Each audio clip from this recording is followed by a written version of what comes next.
Belum pun reda serangan varian Delta, muncul pula mutasi varian baru Lambda yang disifatkan lebih agresif dan berbahaya sehingga membunuh dengan lebih cepat. Ancaman baru ini bukan setakat melemahkan sistem imunisasi badan manusia, namun jika dibiarkan terus mengganas, ia berupaya melumpuhkan sektor kesihatan negara. Pakar Perubatan Kesihatan Awam, Epidemiologi dan Biostatik Universiti Putra Malaysia UPM Profesor Madya Dr. Malina Osman menjelaskan, usaha mengekang perebakan varian Lambda perlu diberi perhatian serius. Usaha progresif perlu dilakukan bagi mengelakkan lebih banyak nyawa terkorban. Mengenai isu sejauh mana varian Lambda berbahaya berbanding dengan varian Delta, melalui fakta terkini, apa yang kita ketahui ialah varian Lambda ni dikaitkan dengan jangkitan yang menyebabkan kematian.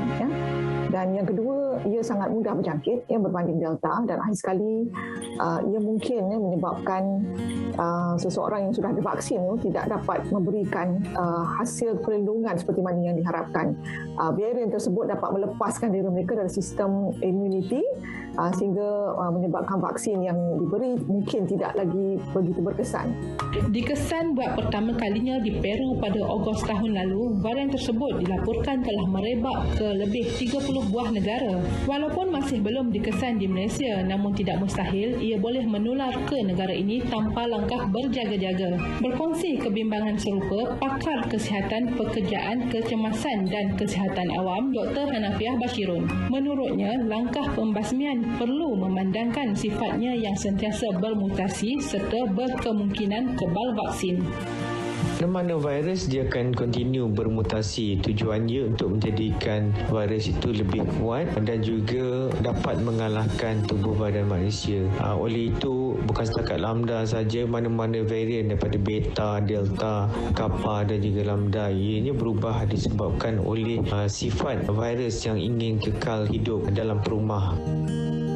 Dalam pada itu, beliau mengesyorkan supaya prosedur operasi standard SOP bagi individu yang keluar masuk sempadan negara tidak dipandang ringan.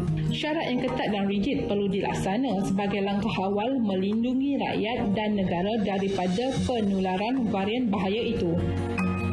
Ya, betul, pembukaan sempadan negara meletakkan risiko kepada jangkitan Lambda, varian Lambda. Akan tetapi apa yang saya mohon kerajaan untuk lakukan ialah supaya kuarantin tetap dilakukan seperti mana yang kita lakukan buat masa ini, di mana tidak sepatutnya kita membenarkan kuarantin hanya dilakukan di rumah sahaja selepas pulang daripada mana-mana negara lain. Yang sebaiknya kuarantin dahulu di hotel airport ataupun di pusat kuarantin di airport, kemudian baru boleh pulang ke rumah. Cadangan itu turut dipersetujui Profesor Madya Dr. Malina Osman yang mahu SOP kuarantin disemak semula, terutama melibatkan pengembara luar negara.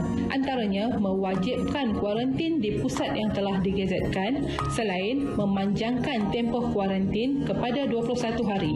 Pada pandangan saya, sekiranya kita boleh mewujudkan gelembung keselamatan, maksudnya memastikan mereka yang keluar masuk tu dikuarantin, divaksin dan juga memastikan pematuhan SOP seperti mana yang telah digariskan, ianya sepatutnya dapat mengelakkan sebarang potensi tularan. Kita pada pandangan saya perlu memandang serius kepada ancaman tularan varian Lambda ini bagi membolehkan ancaman pandemik ini dapat kita akhiri seperti mana yang kita harapkan. Bukan sekadar varian Lambda, hakikatnya kita harus berwaspada kepada kemungkinan penularan sebarang varian COVID-19 kerana ancamannya bukan gurauan, sebaliknya satu realiti yang tidak terjangkau. Sayangi diri, sayangi komuniti. Roslina Din untuk Selamat Pagi Malaysia.